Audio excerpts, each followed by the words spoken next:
Okay, so let's play my starting lineup and try and pick Steve Tandy's first Wales team to face Argentina. It's a massive game for them. If they can win this one, what a great start, but it's tough. I think Argentina are going to be favourites there. They're going to fancy it, but can Wales play out of their skin? And I think they do have a chance. They have a stronger squad this time, I think, with the returning Reece Carey called up now. I know they've forgiven him moving for England, not having enough caps, and just kind of waved that one. And Lewis Rees-Zammit's obviously not quite made it in the NFL, and he'll be welcomed back with open arms as soon as he scores his first try. So there is some hope there, I think. What sort of team is Tandy going to pick? It's a tricky one because we don't know what he's picked before because it's his first one. So I'm just going to pick what I would pick and then hope that's what he's going to go for. Now, with my starting lineup over these November internationals, the game is for Wales and England games. And if you get them exactly correct, you win Six Nations tickets for either a Wales game or an England game. Now, normally the person that gets it right just wins because it's tricky to pick 1 to 15 exactly, wearing the exact shirts. It's a tricky one. You've got to get the shirt numbers exactly right, the wingers the right way round, second rows, etc. And you've got to enter before the team is announced. Now, the entry countdown clock is a guess to when they will announce their teams, but we don't know. So as soon as they announce, the game is shut. And if you enter after that, your entry won't count. So just keep an eye on that. You don't want to go too late.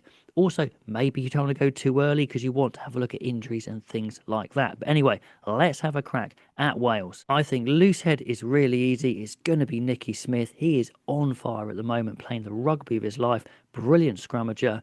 And I think it's pretty easy at hooker. Dewey Lake is going to be in. Belch is a good player as well, but it's going to be Lake, isn't it? Now, tight head's the slight tricky one. I think my money's on Azarati as a reliable scrummager. I would love to see Carey in there. Griffin's the guy with the big ceiling. Let's say he plays it a bit safe and Tandy goes with Azarati, but that is a tricky one. 4 and 5 in my head is fairly straightforward. It's Daft Jenkins and the experience of Beard, but maybe Reece Davis goes in there potentially, or maybe he likes the look of Carter. It could happen, but I think that is the safe option in my head. But go with what you think. Don't trust me. Now, the back row was going to be locked down. It was going to be Wainwright, Morgan, and Faletau, but Faletau's got injured. That is a big blow. For me, the obvious choice is just to bring in a like for like and go with Ollie Cracknell, who's an absolute beast of a number 8. I think he should have been in Wales' squad last time round anyway. So he goes to number 8, and then you can keep the other two the same. Wainwright 6, and then Jack Morgan at 7. It's a really good back row. I think Cracknell is not going to let Wales down. 9 is super easy. Their best player, their British and Irish Lion, along with Morgan, Thomas Williams. 10 though, what a big call for 10. Yeah, there's other options here. You could have Joe Hawkins play 10. There was talk of him being the next 10 for Wales before he left for Exeter. Ben Thomas has played 10, but I think it will be 3 of the main 10s there. I think it'll be Sheedy, Evans or Dan Edwards. Who would I go for? Well, I'd probably go with Sheedy on form. I think he's playing the best. Maybe Dan Edwards is the guy going forward.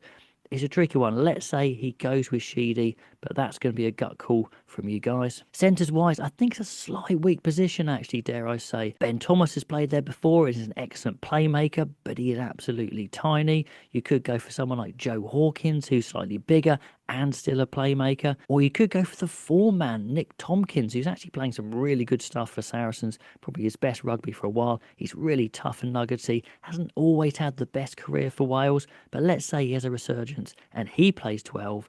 Then who plays 13? Now that is up in the air as well.